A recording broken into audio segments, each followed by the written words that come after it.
Vikram Gandhi visited Papua New Guinea, where the abundant natural resources seem more likely to bring about a civil war than peace and prosperity.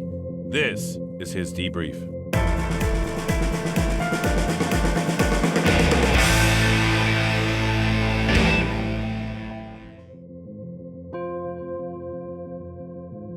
Hela Province is one of those places in Papua New Guinea that's only had Western influence for under 50 years. So until very recently, people were trading with pigs and shells.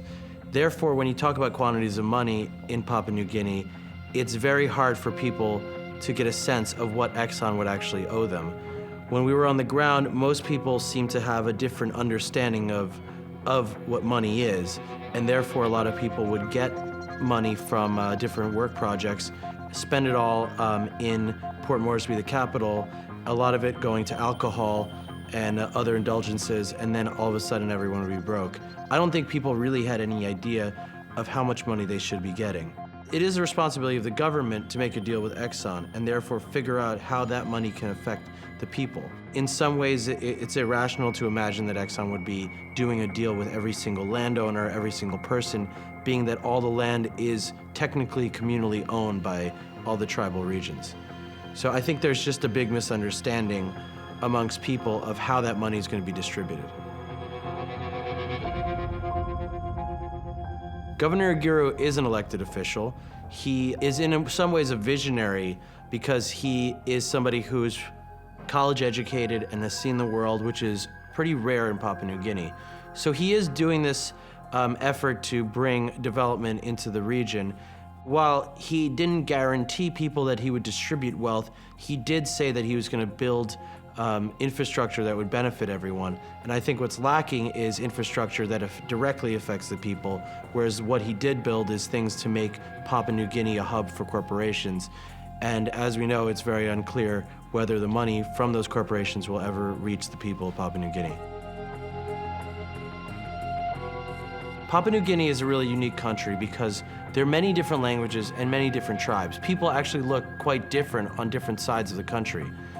But it is clear that even in Hela Province, the story of Bougainville has permeated the popular consciousness. And everyone looks at what the people of Bougainville did when they rebelled against Rio Tinto as something that they can emulate and something that will inspire them to have their own revolution against corporate forces. While that may be something that people think about, there is rumor that Rio Tinto will now be coming back to Papua New Guinea and even Bougainville itself. So it's just a matter of how strong that urge to rebel is amongst people.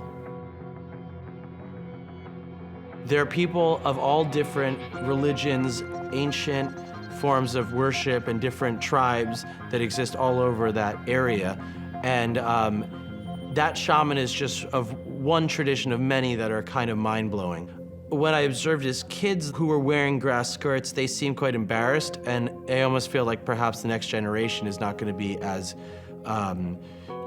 strict to the traditions as he is. But that guy seemed pretty legitimate, and there are a lot of quite interesting characters all over the country. So the resource curse is the worst on countries that have corruption and lack of transparency in government.